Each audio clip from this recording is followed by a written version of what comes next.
ডক্টররা এরকম পারে না, তাহলে কেন গরিব মানুষের অসহায় মানুষের কাছ থেকে পয়সা নিয়ে একটার বলে দুইটা আবার অপারেশন কেন করে?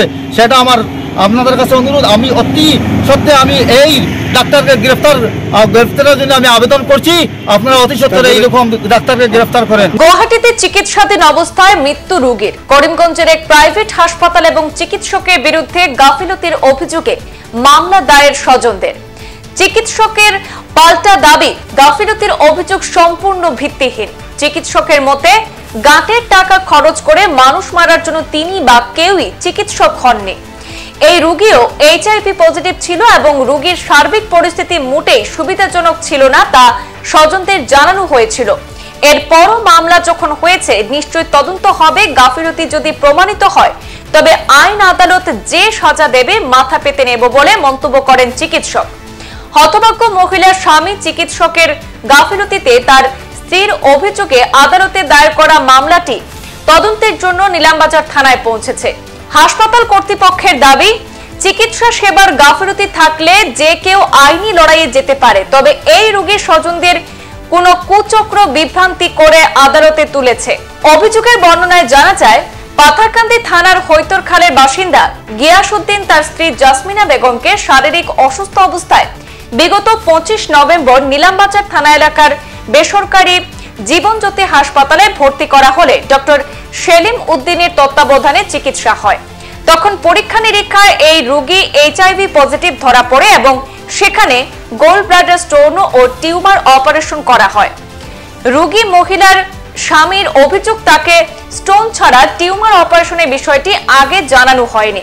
অপারেশনের পর চিকিৎসক বিষয়টি তাকে অবগত করেছেন এবং তার কাছ থেকে অপারেশনের খরচ বাবদ 35,000 টাকা আদায় করা হয়েছে। যথারীতি ছুটি নিয়ে বাড়ি চলে যাওয়ার পর রোগীর শারীরিক অবস্থা আরো সঙ্গীন হয়ে পড়লে শিলচরের একটি বেসরকারি হাসপাতালে ভর্তি করা হয়। সেখানকার চিকিৎসকরাই গিয়াসকে জানিয়েছেন, এইচআইভি আক্রান্ত রোগীর দুটি অপারেশন একসঙ্গে করা মোটেই ঠিক হয়নি। শিলচরেও রোগীর স্বাস্থ্যের উন্নতি না হলে নেওয়া হয় গুয়াহাটিতে, কিন্তু বিধি বা শেষ রক্ষা হয়নি। গুয়াহাটির একটি অভিজাত হাসপাতালে চিকিৎসাধীন অবস্থায় 18 ডিসেম্বর মৃত্যুর কোলে ঢলে পড়ে গৃহবধূ জাসমিনা বেগম। মৃতদেহ নিয়ে বাড়িতে ফিরে 20 ডিসেম্বরে গিয়াসউদ্দিন তার স্ত্রীর অকাল মৃত্যুর জন্য ডক্টর সেলিম উদ্দিন এবং নিলামবাজারের বালিয়ার জীবনজ্যোতি হাসপাতালে গাফিলতিকেই দায়ী করে মামলা দায়ের করেছেন। সংবাদ মাধ্যমে গিয়াস দাবি করেন, তার স্ত্রীর মৃত্যু সহ যাবতীয় বিড়ম্বনার জন্য চিকিৎসকের গাফিলতি দায়ী। কারণ একজন এইচআইভি রোগীকে একসঙ্গে দুটি অপারেশন করেই নাকি তার স্ত্রীকে মৃত্যুর পথে ঠেলে দেওয়া হয়েছে। এরকম পারে না, তাহলে কেন গরিব মানুষের অসহায় মানুষের কাছ থেকে পয়সা নিয়ে একটার বলে দুইটা আবার অপারেশন কেন করে? সেটা আমার আপনাদের কাছে অনুরোধ। আমি অতি সত্ত্বে আমি এই ডাক্তারকে গ্রেফতারের জন্য আমি আবেদন করছি। আপনারা অতি সত্ত্বে এইরকম ডাক্তারকে গ্রেফতার করেন। আমরা জানি না, আমরা তো জেনারেল মানুষ, আমরা টোটালি জানি না। কিন্তু উনি একটা কপি দিয়েছিলেন যখন অপারেশনে ছিলেন। অপারেশনে আবার আসার করার পরে উনি বলেছিলেন যে এইচআইভি রক্ত যেটা আছে তোমাদের এটা খারাপ। তো আমরা তো সমস্ত ট্রিটমেন্ট তো আপনার করার কথা নয়, ডাক্তার বলেছিলেন যে তোমাদের রোগীর এইচআইভি খারাপ। তো আমার প্রশ্নটাই হলো, যদি এইচআইভি খারাপ কেন আমাদেরকে পেশেন্টকে অপারেশন করা হয়? বর্তমানে আপনারা কি সিদ্ধান্ত নিয়েছেন, কি করেছেন? আমরা বর্তমানে কোর্টে আমরা এফআইআর করে নিয়েছি। কার উপরে? ডক্টর এস সলিম উদ্দিনের কাছে, যিনি অপারেশন করেছেন আর যিনি সহযোগিতা করেছেন গুলজার হোসেন এবং সেলিম উদ্দিনের কাছে আমরা এফআইআর করেছি। নিলামবাজারের কাছে ওখানে এসেছে অলরেডি। আমরা এটাই চাই যে আরও যেন দুঃখী মানুষ, গরিব মানুষ যেন এই হসপিটালে যায় বা এইরকম কোনো ডক্টররা অসহায় মানুষের কাছ থেকে যেন পয়সা না নেয় এবং সঠিকভাবে ডক্টরের সমস্ত রিপোর্ট আছে। উনি যে করেছিলেন আপনার এক্সরে, এরপরে মনিটর এক্সরে যেগুলো করেছিলেন সমস্ত আমাদের কাছে হয়েছে অলরেডি। আমরা যখন কোর্টে দিয়েছিলাম এটা অলরেডি কপি আছে এবং যারা ডাক্তার আছে সমস্ত ডাক্তার বলেছিলেন, কারণ একজন ডাক্তার একজন অন্য ডাক্তারের উপরে তো কোনো কথা বলতে পারবে না। ওনারা বলেছেন আরও দুই একটা রিপোর্ট বললে তো হবে না। ওনারা কোনো রিটেন কিছু দিয়েছেন কি? রিটেন কিছু দিচ্ছে না, কিন্তু ওনার রিপোর্ট আছে। এইচআইভি যে খারাপ যেটা রক্ত, এটার উনি ডক্টর সেলিম উদ্দিন উনি মার্কা করে দিয়েছেন।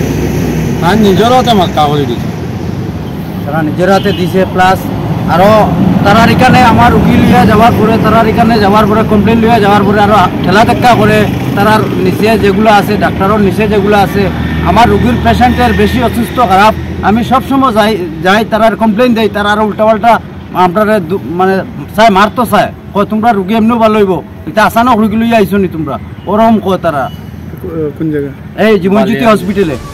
এদিকে চিকিৎসক সেলিম উদ্দিন সংবাদ মাধ্যমে ঘটনা খোলাসা করতে গিয়ে বলেন, রোগীর শারীরিক অবস্থা সঙ্গীন অবস্থাতেই হাসপাতালে আনা হয়েছিল। রোগীর স্বজনদের সঙ্গে যাবতীয় বিষয় আলোচনা করে তাদের মতামত নিয়েই নাকি অপারেশন করা হয়েছিল। চিকিৎসা পদ্ধতি বা কোনোভাবে তার বা হাসপাতালে কোনো গাফিলতি নেই। তিনি এও দাবি করেন, গাটের টাকা খরচ করে রোগীকে বাঁচানোর জন্য পড়াশোনা করে চিকিৎসক হয়েছেন, রোগীকে মারার জন্য নয়। তিনি নাকি গত বছরে কম করেও 1 লক্ষ রোগীর অপারেশন করেছেন, কিন্তু কোনোদিনই তার বিরুদ্ধে গাফিলতির অভিযোগ ওঠেনি। তিনি তার বা হাসপাতালের বিরুদ্ধে উত্থাপিত অভিযোগ প্রসঙ্গে বলেন, কোন কুচক্র তার এবং জীবনজ্যোতি হাসপাতালের মর্যাদা ক্ষুণ্ণ করার মতলবে অভিযোগকারীকে বিভ্রান্ত করে আইনের দ্বারস্থ করেছে। মামলা যখন হয়েছে নিশ্চয়ই তদন্ত এবং বিচারক আসল সত্যতা প্রকাশ পাবে। আমি ডক্টর সেলিম উদ্দিন, আমার ডিগ্রি হলো MBBS MS FIA GS। আর আমার একটা কথা বলার জন্য এটা আমি ভিডিও রেকর্ডিং করেছি, এটা যে আমাকে বিবাদী বানিয়ে একজন পেশেন্ট পার্টি আমাকে আর আমার হসপিটালকে বিবাদী বানিয়ে একজন পেশেন্ট পার্টি একটা মানে কেস তুলেছে, যেটা হলো পেশেন্ট কিছুদিন আগে মারা গেছে। কিন্তু এটা কিন্তু ঠিক নয়, ওদেরকে বিভ্রান্ত বানিয়ে কেউ এরকম করেছে, ওদের পিছনে কেউ আছে। তা পেশেন্ট যখন অপারেশন করার কথা ছিল, পেশেন্টের কন্ডিশনটা খুবই খারাপ ছিল, আমি ওদেরকে বুঝিয়ে বলেছি যে আপনার পেশেন্টের কন্ডিশন ক্রিটিক্যাল, অপারেশন তো করতে হবে। আর হেপাটাইটিস সি ভাইরাস আছে, এটা অনেকটা কমপ্লিকেশন করতে পারে। তা অপারেশন করেছি, সবগুলো ঠিক হয়েছে। আর পেশেন্ট পরে মারা গেছে, কিছুদিন পরে মারা গেছে। এটা হেপাটাইটিস সি ভাইরাসে কমপ্লিকেশন করে, ওগুলা কমপ্লিকেশন হয়েছে, ওর জন্য মারা যেতে পারে। আর হসপিটাল তো পেশেন্ট জন্ম হয় হসপিটালে, মৃত্যু হতে পারে হসপিটালে, এরকম তো হসপিটালে হতেই থাকে। কিন্তু আমার লাইফে এরকম কোনোদিন হয়নি। আমার এই সার্জিক্যাল ফিল্ডে আমি মোটামুটি 10 বছরের মতো আছি। এই 2024-এ 10 বছর হবে। আর 1 লাখের মতো অপারেশন করেছি, কোনো পেশেন্টের এরকম অসুবিধা হয়নি, কোনো প্রবলেম হয়নি। কিন্তু ওই পেশেন্টের অনেক কমপ্লিকেশন ছিল, প্রবলেম ছিল, যার জন্য সেপটিক হয়ে মারা গেছে, ও সেপটিক শক হয়ে মারা গেছে, ওরকম হতে পারে। তো ওটাই আমার বক্তব্য থাকলো যে ওই পেশেন্ট মারা যাওয়ার পিছনে আমাদের ডক্টর বা হসপিটাল কর্তৃপক্ষের ওরা কোনো দায়ী নাই, আমিও দায়ী নাই। ওদেরকে আগে বলে রেখেছি আপনার পেশেন্টের কমপ্লিকেশন আছে, প্রবলেম হতে পারে। আমরা এখানে সমাজে আছি, ডক্টর সমাজে আছি, সমাজের সার্ভিস দেওয়ার জন্য, মানুষকে সার্ভিস দেওয়ার জন্য, পেশেন্টকে মারার জন্য নয়। ঠিক আছে, আমি রাখছি এটা বলে। আসসালামু আলাইকুম। সংবাদ এই পর্যন্তই, ফিরছি পরবর্তী অন্যান্য আপডেট নিয়ে, সাথে থাকুন। ধন্যবাদ।